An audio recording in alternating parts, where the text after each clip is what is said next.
ప్రేక్షక మిత్రులందరికీ కూడా శుభాకాంక్షలు. ఫిబ్రవరి నెల రాశి ఫలితాలని మనం తెలుసుకోబోతున్నాం. అన్ని వర్గాల దృష్టి పెట్టుకొని గోచార గ్రహస్థితులన్నింటినీ దృష్టిలో పెట్టుకొని చెప్తున్నాను. ఈ వీడియో మీ యొక్క వ్యక్తిగత జాతకానికి ఒక 30% మాత్రమే వస్తుంది.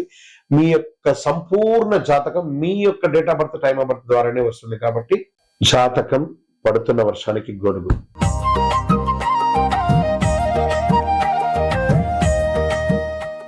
మీనరాశి మిత్రులారా, 2026 ఫిబ్రవరి నెల ఈ మీనరాశి వారికి ఎలా ఉంది అని అంటే, మీనరాశి దయ మీ బలం, కానీ హద్దు పెట్టుకోకపోతే అది భారం అయిపోతుంది. ఎంతవరకు దయ ఉండాలి అంతే ఉండాలి, లేదా మిమ్మల్ని అడ్వాంటేజ్గా వాడేసుకుంటారు. జాగ్రత్త పడాలి. మీనరాశి వారికి స్త్రీ పురుషులు ఇద్దరిని దృష్టిలో పెట్టుకొని చెప్తున్నాం లోతైన గ్రహ విశ్లేషణ. ఎందుకు ఈ మధ్య ఎక్కువ అలసటగా అనిపిస్తుంది? ఈ వీడియో చివరి వరకు చూడండి. ఎందుకు అందరి సమస్యలు మీపైనే పడుతున్నాయి, ఎక్కడ చాలు అనాలని అర్థం అవ్వట్లేదు. ఇప్పుడు అసలు సత్యానికి వెళ్దాం. శని భగవానుడు మొదటి స్థానంలో, గురువు బృహస్పతి 4వ స్థానంలో, రాహు 12వ స్థానంలో, కేతు 6వ స్థానంలో, గురువు మీనరాశి అధిపతి కరుణ జ్ఞానం ఆధ్యాత్మికతో కలిసి ఉంటున్నారు. దీని అర్థం ఏంటంటే మీరు బలహీనులు కారు, కానీ ఈ నెల మీరు ఎక్కువ బాధ్యతను మోస్తున్నారనేది మాత్రం గుర్తించాలి. ఇంకా మీనరాశి వారికి అసలు పరీక్ష ఎలా ఉందంటే, వాళ్ళు అడుగుతున్నారు కదా నేను సహాయం చేయకుండా ఎలా ఉండగలను, ఇదే మీ బలం. కానీ ఈ నెలలో అందరికీ సహాయం మీకు నష్టం. హద్దులు పెట్టుకోవడం మీకు లాభాన్ని ఇస్తుంది. దయ ఉండాలి, కానీ దానితో పాటు స్పష్టత కూడా అవసరం. అపాత్ర దానం కూడా చేయకూడదు.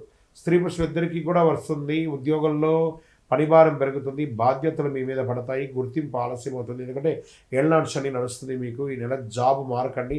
నిశ్శబ్దంగా పనిచేస్తే మార్చి నుండి మెరుగైన ఫలితాలు పొందే అవకాశాలు ఉన్నాయి. మీ ఓర్పును పరీక్షింపజేసే నెల అని కూడా చెప్పచ్చు ఈ ఫిబ్రవరి నెల. నూతన అవకాశాలు వస్తున్నాయి. ఉద్యోగంలో కాన్ఫిడెన్స్ తగ్గినట్టు కనిపిస్తుంది. ఇది మీ లోపం కాదు, శని ప్రభావం వల్ల వచ్చిన మానసిక ఒత్తిడి మాత్రమే ఇది. కానీ గురు భగవానుడు మీకు చాలా అనుకూలంగా ఉన్నాడు కాబట్టి జాగ్రత్త. ఇంకా సర్వీస్ సెక్టార్లో బాగా స్ట్రెస్ ఉంటుందండి. ఈ యొక్క డిఫెన్స్ కానీ, పోలీస్ డిపార్ట్మెంట్ కానీ, డాక్టర్స్ కానీ, లేదా పబ్లిక్ సెక్టార్లో ఉన్నటువంటి వాళ్ళకందరికీ కూడా భారం పెరుగుతుంది. వ్యాపారంలో మంచి లాభాలు ఉంటుందని కూడా చెప్పచ్చు. ఇండస్ట్రీస్లో బాధ్యతలు పెరుగుతాయి. కొత్త వ్యాపారం ఏది కూడా ప్రారంభించొద్దు, ఉన్నదాన్ని స్థిరపరచుకోండి. ఆర్థికమైనటువంటి పెట్టుబడులు, ఖర్చులు పెరుగుతాయి. ఆకస్మిక అవకాశాలు వస్తున్నాయి. ఆకస్మిక ధనలాభం కూడా వచ్చే అవకాశాలు ఉన్నాయి. సేవ్ ఇన్వెస్ట్మెంట్ ప్లాన్స్ కొంచెం పెట్టుకోండి. ఈనాడు డబ్బు విషయంలో భావోద్వేగాలు కాదు, లెక్కలు ముఖ్యం. బాగా గుర్తుపెట్టుకోండి. మీకు రావాల్సినటువంటి లోన్స్ కానీ, చిట్ ఫండ్స్ కానీ ఇవన్నీ కూడా వచ్చే అవకాశాలు బాగా కనబడుతున్నాయి. ఇవన్నీ కూడా మంచి అవకాశాలు ఉన్నాయి. జాగ్రత్త పడండి. ఇవన్నీ కూడాను విదేశీయ చదువుల కోసం వెళ్ళే వాళ్ళకి ఇది ఒక మంచి అవకాశం, కానీ జాగ్రత్తగా ఉండాలి. కొన్ని డాక్యుమెంట్స్ అంతా బాగా చదవాలి. ఉద్యోగం చేస్తున్నటువంటి వారు విదేశాల్లో కాస్త మిశ్రమ ఫలితాన్ని పొందుతున్నారు ఏళ్ళనాడు శని వల్ల. ఈ నెల అప్లికేషన్ సరైనది, ఫలితాలు కొంచెం ఆలస్యమయ్యే అవకాశాలు ఉన్నాయి. ఇంకా వ్యవసాయదారులకి నీటి నిర్వహణ ముఖ్యం. ఖర్చులు పెరుగుతాయి. ఓర్పుతో సాగు చేస్తే ఫలితం 100% ఖాయమని కూడా చెప్పచ్చు. రియల్ ఎస్టేట్ వారికి ఇల్లు, వాహనం మీద ఖర్చులు పెరుగుతాయి. కొనుగోలు, బయింగ్, సెల్లింగ్ కొంచెం డిఫరెంట్గా ఉంది. అమ్మకం ఆవశ్యకత వల్ల జరుగుతుంది. ఒక్కొక్కసారి నష్టపోయే అవకాశాలు కూడా ఉంది. తొందరపాటు నిర్ణయాలు తీసుకోకండి. కోర్టు కేసుల్లో ఒత్తిడి, బాగా స్ట్రెస్ వస్తుంది. తీర్పు ఆలస్యమైతే ఒక్కొక్కసారి మీకు నెగిటివ్గా కూడా వచ్చే అవకాశాలు ఉన్నాయి. జాగ్రత్త. సత్యం మీ వైపే ఉంది. ఓర్పు అవసరం, తప్పకుండా గెలుస్తారు. జాగ్రత్త పడండి.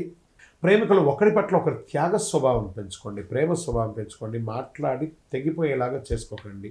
కుటుంబ బాధ్యతలు పెరుగుతాయి. ఆర్థికంగా ఇల్లు కట్టడంలో, గృహప్రవేశం చేసుకోవడంలో, లేదా ఇంటి యొక్క వాస్తు రిపేర్ చేసుకోవడంలో, ఇంట్లో ఎలక్ట్రానిక్ గూడ్స్ అంతా మార్చడం, ఏదో ఒక స్ట్రెస్తో కూడినటువంటి ఖర్చు వస్తూ ఉంటుంది. మీరు అందరినీ మోసే అవసరం లేదు. సహాయం చేయండి, కానీ మీరు మర్చిపోకండి. అంతే. ఈ నెల మిమ్మల్ని మీరు చూసుకోవడం ముఖ్యం. మీ హెల్త్ ముఖ్యం. నిద్రలేనితనం, కాళ్ళ పాదాలు, హార్మోన్ల సమస్యలు, మానసిక అలసట, నీరు ఎక్కువ తాగండి, ధ్యానం అవసరం. మీనరాశి మిత్రులారా, అదృష్ట రంగు పసుపు లేత నీలం. అదృష్ట సంఖ్య 3, 7. అదృష్ట దిక్కు ఈశాన్యం. అదృష్ట రోజు గురువారం. అదృష్ట సమయం ఉదయం 7 నుంచి 9 గంటల వరకు. ఈ సమయంలో మీరు తీసుకునే నిర్ణయాలు చాలా కలిసి వస్తుందని కూడా చెప్పచ్చు. ఖరీదైనటువంటి పూజలు అక్కర్లేదు. హోమాదులు, యాగాదులు అంతా చేయక్కర్లేదు. కాస్త భగవంతుడి దేవాలయానికి వెళ్ళి ప్రదక్షిణం చేయండి. గురువారం పసుపు దానం ఇవ్వండి. వృద్ధులకి, రోగులకి బట్టలు ఇవ్వండి. రోజుకు 5 నిమిషాలు మౌనంగా ఉండండి. పసుపు పూలతో దేవుడికి ఆరాధన చేయండి. గురు భగవాన్ని ప్రార్థన చేయండి. 2026 ఫిబ్రవరిలో ఫలితాన్ని ఇచ్చే నెల కాదు, బాధ్యతను పరిపక్వత్వాన్ని మార్చే నెలగా మీనరాశి వారికి ఉండబోతుంది. మళ్ళీ చెప్తున్నాను, ప్రపంచాన్ని అంతా ఉద్ధరించడానికి మీరు మాత్రమే ఉన్నారనుకోకండి, మీరు కూడా ఉన్నారనుకోండి. ఎవరికి వాళ్ళకి తెలుసండి, వాళ్ళ ఉద్ధరణ వాళ్ళకి తెలుసు. బాగా చెప్తున్నాను, సీరియస్గా చెప్తున్నాను, మనసు నిలబెట్టే విధంగా చెప్తున్నాను. మీరు మీకోసం ఆలోచించండి, ఎదుటి వాళ్ళ కోసం ఆలోచించి మీరు మీ గురించి ఆలోచించడం మానేస్తారు. బాగా గుర్తుపెట్టుకోండి, మీ యొక్క ఇష్టదైవ దేవాలయంలో మీ వయస్సు ఎంత ఉందో అన్ని దీపాలను నెలకొకసారి వెలిగించండి. అతి శక్తివంతమైనటువంటి 48 రోజులు పూజ చేసినటువంటి కరుంగాలి మాలను ధరించండి. ఆరోగ్యంగా ఐశ్వర్యంగా ఉండండి. నెగిటివ్స్ అంతా తొలగిపోతుంది. ఇంకనూ మీ యొక్క వ్యక్తిగత జాతకం కోసం మీ పేరు, మీ date of birth, time of birth, place of birth WhatsApp చేయండి. మా అడ్మిన్స్ మీకు రిప్లై ఇస్తారు. విజయవస్తు.